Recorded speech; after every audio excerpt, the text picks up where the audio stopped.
Okay, what's going on, guys? And back to our video. Today's video, we are here for the Ramparts of Ice episode 7. Last episode, Amamiya continues to fall further and further and further for Koyuki, to which he thinks she likes Yota, and I'm still holding on to the idea that it's just going to be a platonic relationship and that she doesn't like him. I truly believe that that is the case, and if I get proven wrong, she ends up having a crush on him. So be it. But to me, it really looks like it's stemming from a place of admiration for the kind of person that he is, where she is a deep overthinker. He is very, at least to her perspective, very lighthearted and doesn't think too hard about all the nitty-gritty details, which we don't know if that's necessarily fully the case, but it's what she sees. And it feels like it stems it's all feels like admiration for him. It doesn't feel like she has a crush on him, and she herself has denied romance constantly. And there was comments saying, like, just because she denies romance doesn't mean she can't deep down have a crush on him, and that is true, but I still don't think she does. But we'll find out as we continue, and I'm excited to see where we're going to continue to go. But yeah, we also got a little more insight into Yota, and he's got a family situation going on, so he might not be as just in the clouds, lighthearted, not overthinky as Koyuki thinks. He might just be good at hiding that stuff. But we'll see where it goes in this episode. Per usual, feel free to check out the Patreon and Discord, links are in the description below. As far as the Discord goes, talk about current anime, past anime, current manga, past manga, and have non-anime conversations as well. And as far as the Patreon goes, you get exclusives and uncuts to all my reactions, so feel free to check out either of those of your own will. Now I've heard us up straight into the Ramparts of Ice episode 7. Oh. Yeah, it is very interesting because she does seem very young, and she's supposedly his mom, and she's technically his stepmom because his mom passed when he was young. Yeah, we got all those details last episode. You are at that age.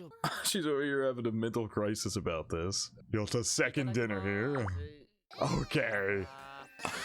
Younger siblings. God, okay. Maybe he gets his just serene, calm attitude from he has to around his siblings, otherwise he'll crash out. So I wonder if they are actually... So Yota might be his dad's kid and another woman, but these kids might actually be his dad and his stepmom's children, so they're his step-siblings. Or, no, they'd be half-siblings, excuse me.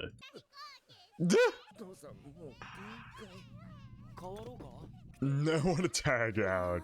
He's over there getting beat up by the kids. Very energetic children. Whoa. Oh god. the eerie OST.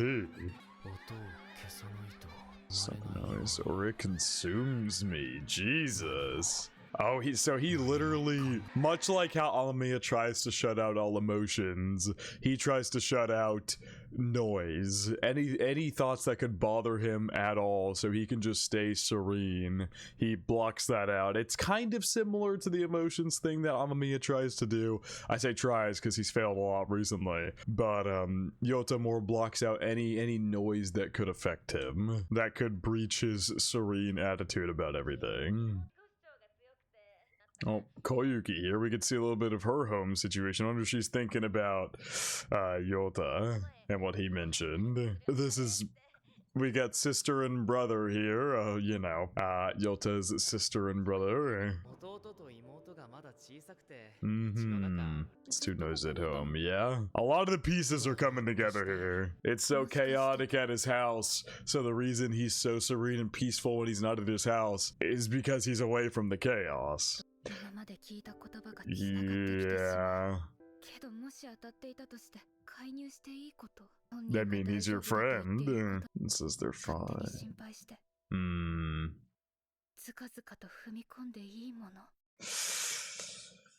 Yeah, it's a hard line to breach of when you ignore what they say and look at the underneath details to push in further. Because it could make them mad that you're doing that, or, yeah, it's a difficult line to breach. Loneliness and solitude. Ooh, she does have a different last name.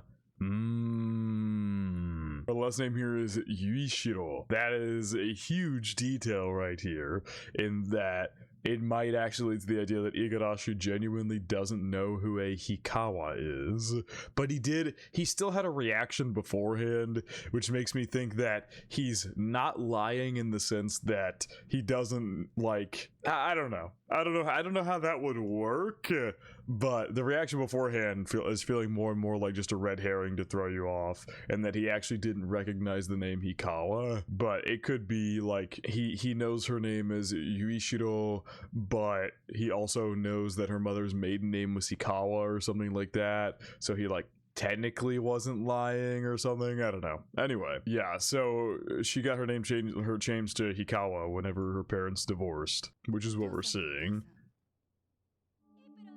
Oh god, lovebirds. They weren't like this perfect couples you see on TV. Jesus. I knew they argued when I wasn't looking. Maybe she still hoped it would work out. This adds another layer of romance/relationship trauma to her, is that her parents divorced. She was already going through the shit with Igarashi, and that tainted her look at romance and love for herself, and now she's got this with her parents as well. That they were together at the end of the day. That she would help be the branch, like you see how in that image there they're separated but she's holding them together.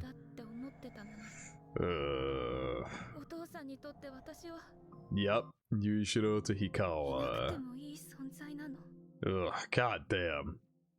This poor girl has been through so much. Intense bullying, parents' divorce, her first relationship literally ruined her entire outlook on relationships. It's just like on and on.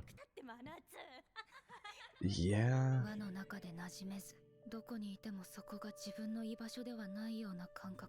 Oh god, now we get to see her perspective on this scene that Miki reflected on at the end of the beginning of last episode. And she got a little giraffe. Oh god, man. Is that why she ended up going out with Igarashi? Oh my god, that's another layer of Jesus Christ. Whew, that's just another layer on top of the already building trauma this girl has for why she would go out with Igarashi and why she reacted the way she did to what Miki said, because she had these thoughts piling up of, does nobody actually love me? Does nobody actually care for me? And then Miki pounded home the idea that Igarashi actually likes her, and so she's just like, well, if he likes me, I need to go out with him. He might be one of the only people who ever does like me or cares about me, and no matter what misery she's put through because of him, whether on purpose or not on purpose, no matter what she's put through by being associated with him, she cares about her at the end of the day, and that's in this moment all she could think about. And if Miki incidentally ended up making her think about it more, and she ended up, oh my god, club withdrawal form. So yeah, she leaves the club and she starts dating Igarashi. Jesus, poor fucking girl. Being with others is when I felt most alone, because as she just mentioned, she couldn't share her feelings with them or anything like that, and she ended up feeling more and more isolated and like she didn't fit in. God, that was a lot. Jesus.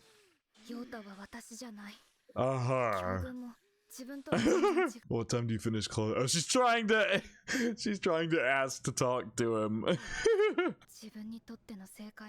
But if he's your friend, you should reach out and talk to him. Feel like I understand. Oh, she sent it. Well, Amami is definitely going to see this and misunderstand again. How life feels to be around.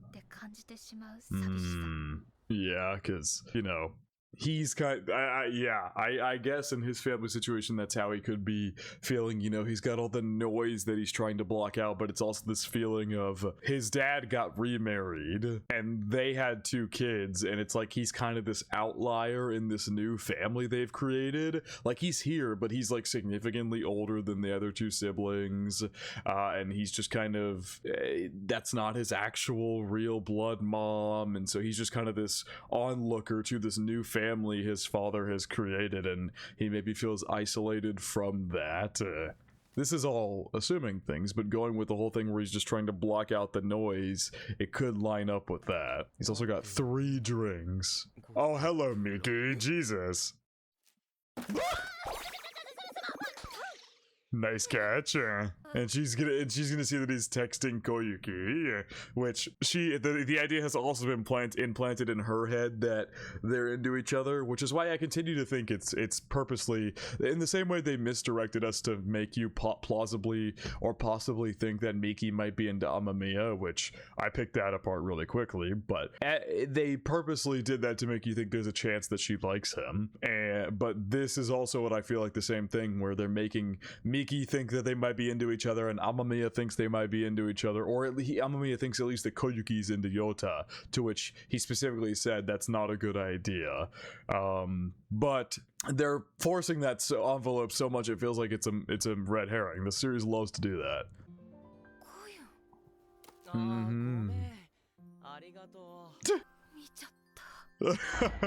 Probably, oh god, probably an uprising. She's like, what the fuck does that mean? That's not what he meant to send. He just dropped his phone on accident.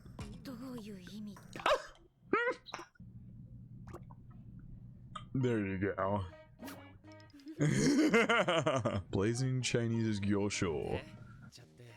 Yeah, Yota is so go with the flow. He just didn't invite anybody else, only came here with her, didn't really say anything about it, just came to eat some food. Probably an uprising.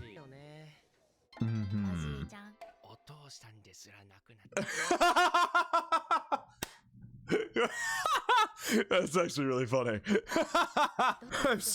He says I have superseded dad now, but in like a grandpa voice.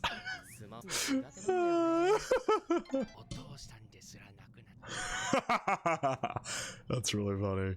You gonna bring it up, Koyuki? You got some food. So, you gonna bring up the reason you dragged him out here? He was definitely not expecting that. Oh, I love her balance walking on the little curb. Because Mama's at work. Would you like to hang out sometimes? Well, there you go. I think he can tell that after their dialogue and conversation the other night that she's doing this partly, you know, for herself. Of course, she's saying like, I like that and such, but she's trying to extend an olive branch to him because she feels a kin connection to what he might be going through. You don't have to belittle yourself like that. It is very kind. You see that Yota is struggling. You are very perceptive to pick up on it after seeing his family thing and putting all the pieces together of different conversations you've had with him. And now you're trying to reach out and help him when you feel he might be going through something similar to you. Albeit different circumstances, but maybe that, per the episode title, loneliness and solitude, is something that you and him can relate on, and you're trying to reach out and help him. That's very, very kind. I see. He picked up that she's doing this because she's been thinking a lot about what she saw the other night, and so he wants to talk to her.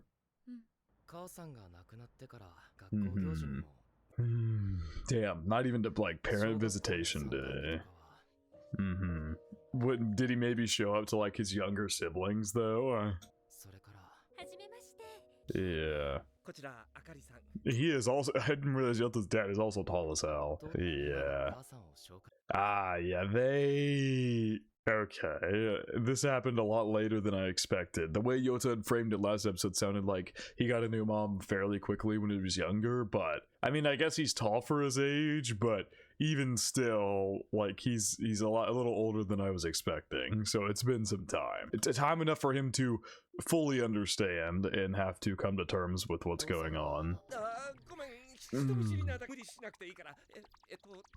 Oh, Jesus. Seems like she might be a little shy as well. Oh, his basketball jerseys, folding them, feeding him.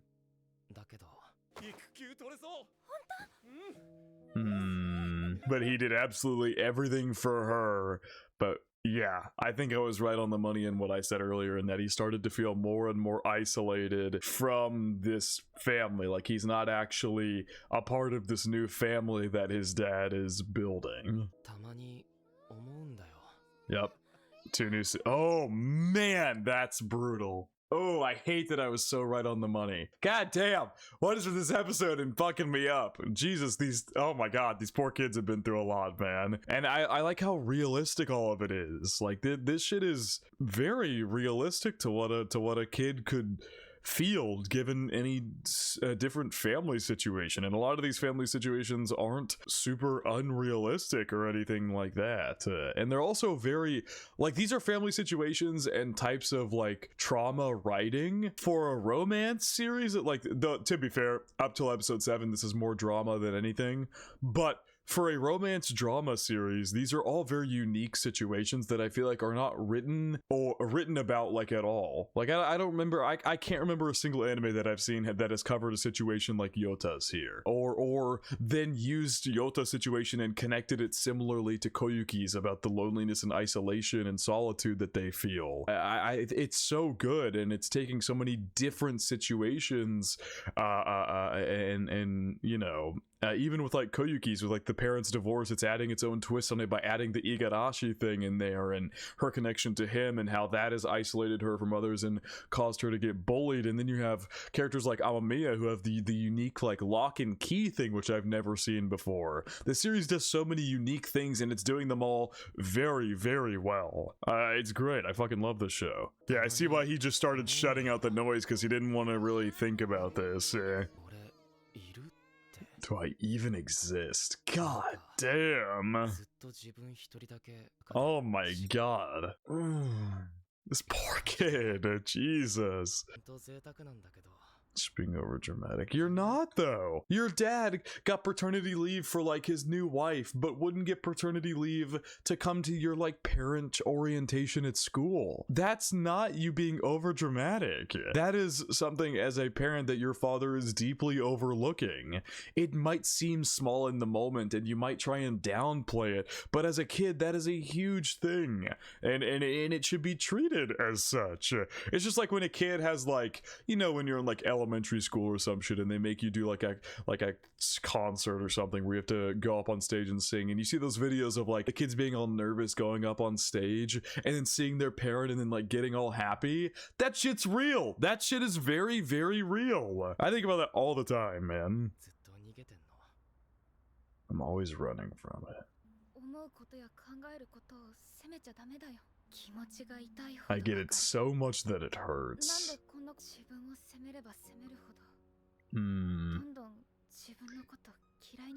Yeah, the more you start to think, why am I thinking like this? How could I be thinking like this? You ignore the fact that you have a valid reason for thinking like that, and you begin to hate yourself and the thoughts you're having instead of tackling why these thoughts are there and what's causing them. And so something that is not at all your fault, you end up making it your fault. Why am I thinking this way about this situation? How could I, when you have every valid reason to do so?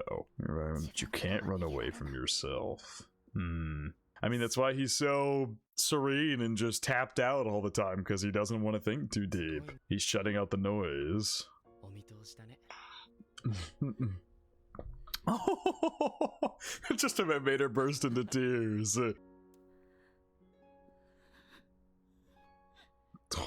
This episode's so good. This might be my favorite episode so far. Really, all the little bits and pieces throughout the first 6 episodes are like fully coming to fruition here, where we get Koyuki's full family situation, Yota's full family situation.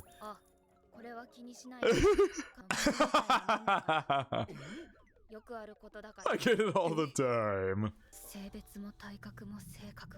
Build-in and personality. But he's also so similar to you. That's what I was saying. Literally what I said at the beginning of this video is she aspires or admires the kind of person he is, whether that's exactly fully who he is or not, and she is learning that's not everything. That's part of him, and she admires that part, but she also relates to him so deeply in other areas as well.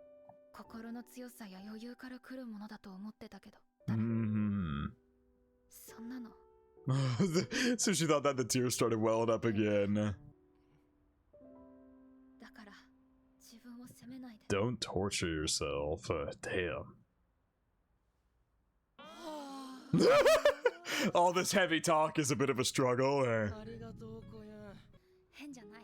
I can tell that sigh of relief meant like everything there. It's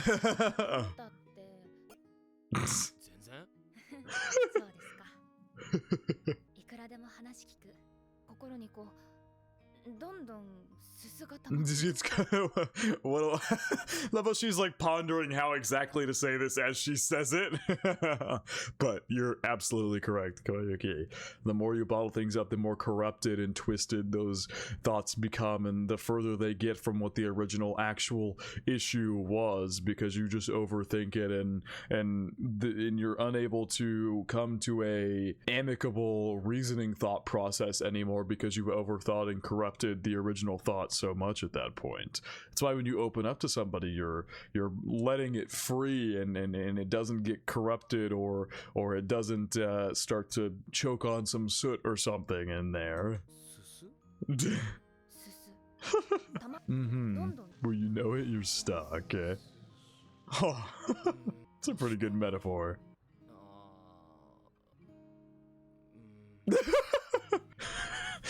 He's never done this before, so he's struggling a bit. He likes Miki. He's gonna tell her right now. He's gonna tell Koyuki right now that he likes Miki. He's gonna break it to her, and Koyuki's gonna be all for it. That's for sure where this is going. They have teased that so much. It's not a confession. It's not. I like Miki.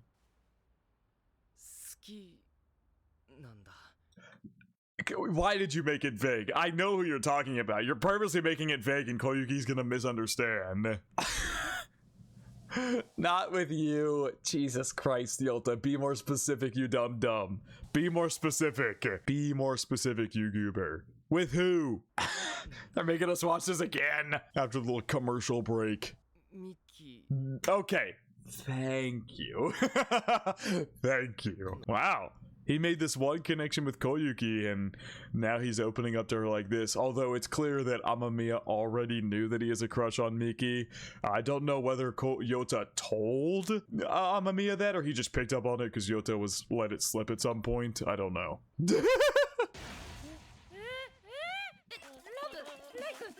Love her, like her, love her. Yota freaking out about it too.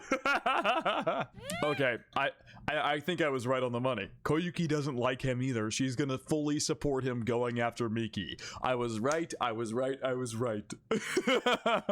I was so right. Dochimo. You're now in on the tea, Koyuki. Is he like freaking out on the inside whenever he's around Miki? Because we have seen him calm a lot of the time, but he's dropped stuff in front of her like twice. But that wasn't the biggest hint that he liked Miki. Amamiya has almost said it like several times, or hinted at it several times. With the first one being like when they were walking in the hallway, and he goes like, "Oh yeah, after all, you," and then his sentence gets cut off.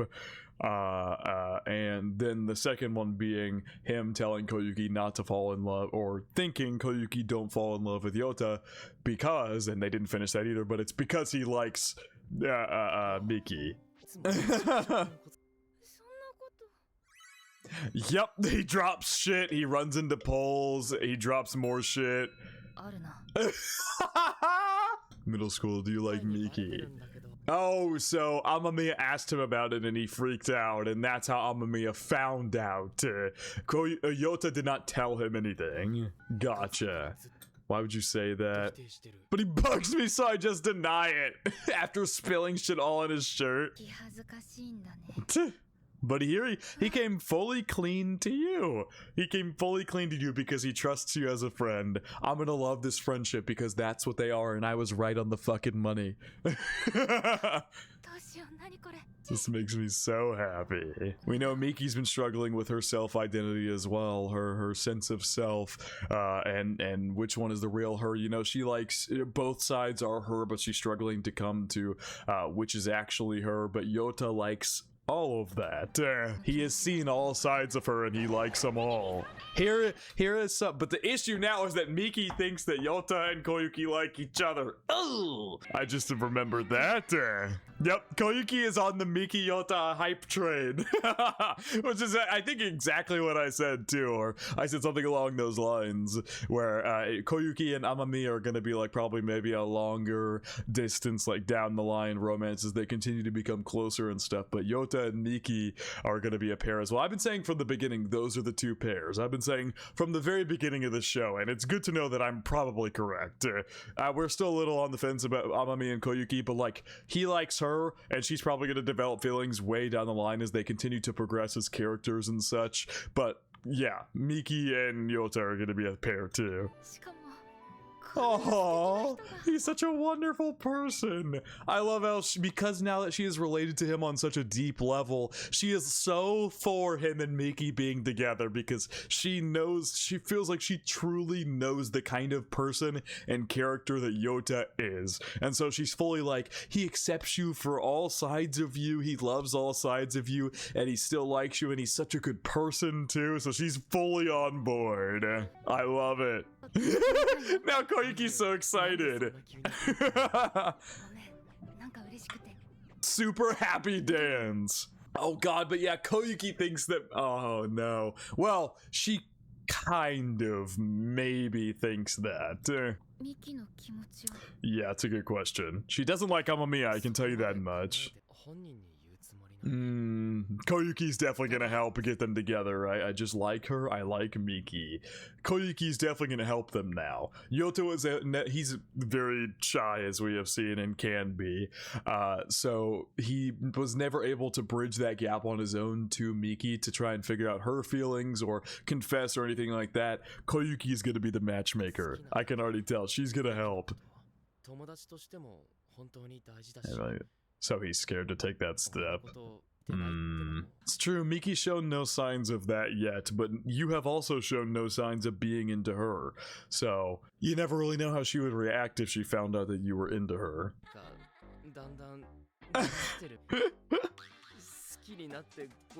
No! Yep, here you go. The soot's building up. Stop! The soot noises. And see, you're confessing to Koyuki and she's able to come in and drag you out of the soot, brother, because you're overthinking.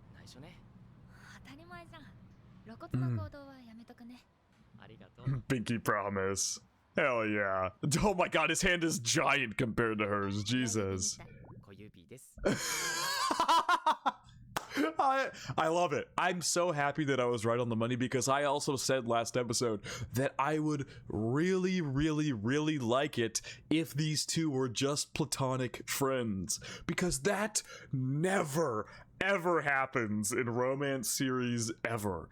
And so having these two just be true platonic friends, I was saying that I would, if it ended up that Koyuki ended up liking him, I would have been like, okay, that's fine. But I really would have liked it if they were platonic friends, and they are, and that I'm really glad about that, because I already love their character dynamic as being friends and such. I already really love it.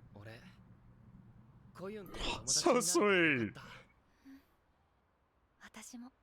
Oh my god, so good. Oh.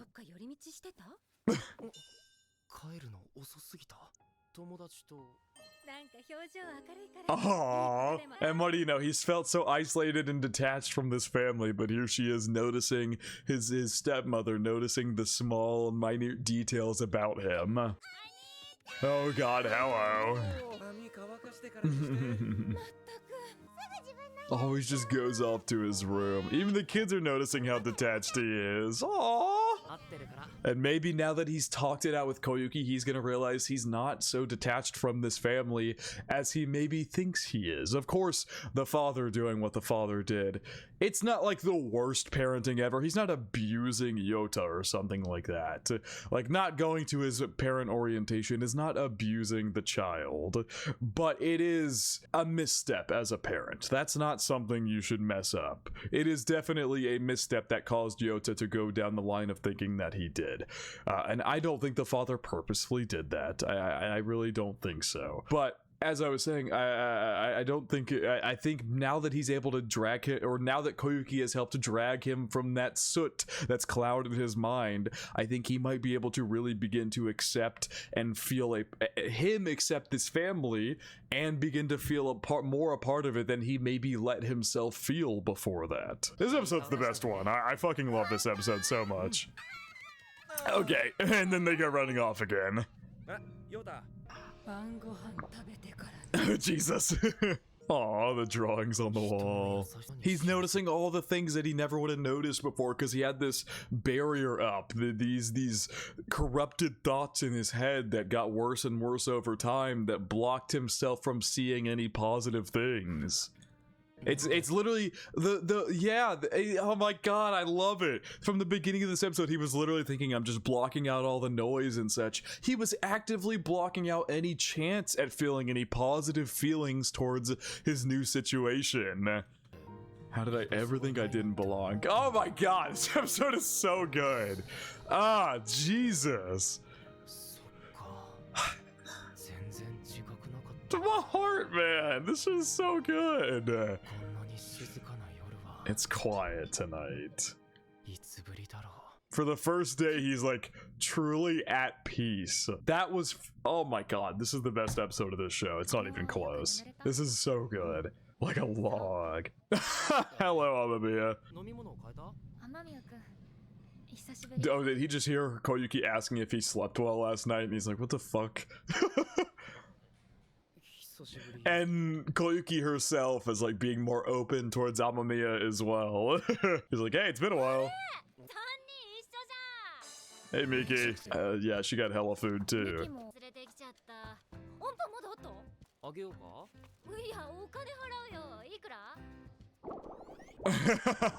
Okay.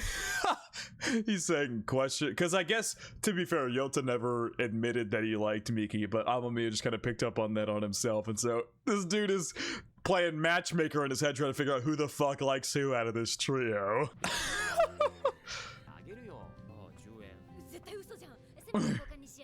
Oh. She's being more social with him and everything. She literally flat out initiated a conversation with you. And he does not know how to react. He's like sweating. He's like, I was not ready for that. The fucking Pomeranian. I never knew what to do. She asking for his, oh, for the dog. I was like, she knows his name's Minato. Ponta.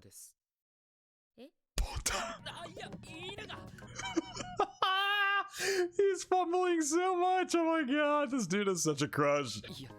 He's so bad at at socializing with the Koyuki. Fluster, Ponta Amamiya. Was that?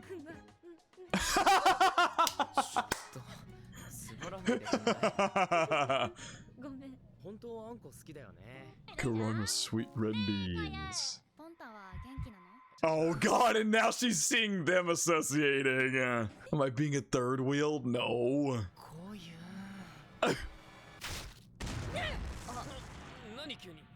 Damn! Was Yota like freaking out over here being one-on-one with Miki so much that he's like, Koyuki, help! Or did he notice Miki like tapping into them talking? Oh. Smile Guard Alpha. These they keep seeing the duos pair up, and then everybody in this group is just getting closer and closer, and every time that happens, the other ones react because they're not expecting it. They're getting as best friends, you goobers, but of course these two are gonna misunderstand. Savory bread fair. Yeah. Well, the Miki and Amamiya are like, what? Oh god, and is Miki gonna ship them? Oh, this is gonna make it. I mean, she already kind of was, but she was like trying to tell herself to back off, but now she's seeing them interact more, and oh god, Koyuki is here shipping the hell out of Miki and Yota, and oh, is Miki gonna ship Yota and Koyuki? That's gonna make shit complicated, especially for Yota actually getting his feelings across to Miki, because Miki is beginning to think more and more that Yota might like Koyuki, which then Miki can't develop her own feelings for Yota, or it'll be infinitely more difficult to do so because she thinks they like each other. I like very much seem to be hitting it off. Oh Jesus, this is gonna get so complicated as we go, as people continue to ship each other and such.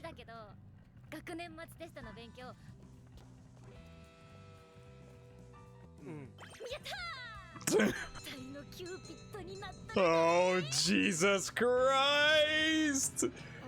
Oh no. Uh-oh. How have you guys not seen her hang out with them yet? Oh, it's a Miki arc coming up next. It's a Miki arc coming up next. We've tackled Amamiya. I think there's still more to tackle with Amamiya, but that's besides the point. We've tackled Yota. We've tackled Koyuki this episode. It's Miki's arc next time. Besides Yota, she was the one we focused on the least up until this point. A lot of the focus on Miki revolved around what has occurred with Koyuki, and so now we'll probably focus on Miki individually. Such a good episode. This was my favorite episode of the entire show. This was absolutely amazing. Absolutely fantastic episode. Is it just credits now? Yeah.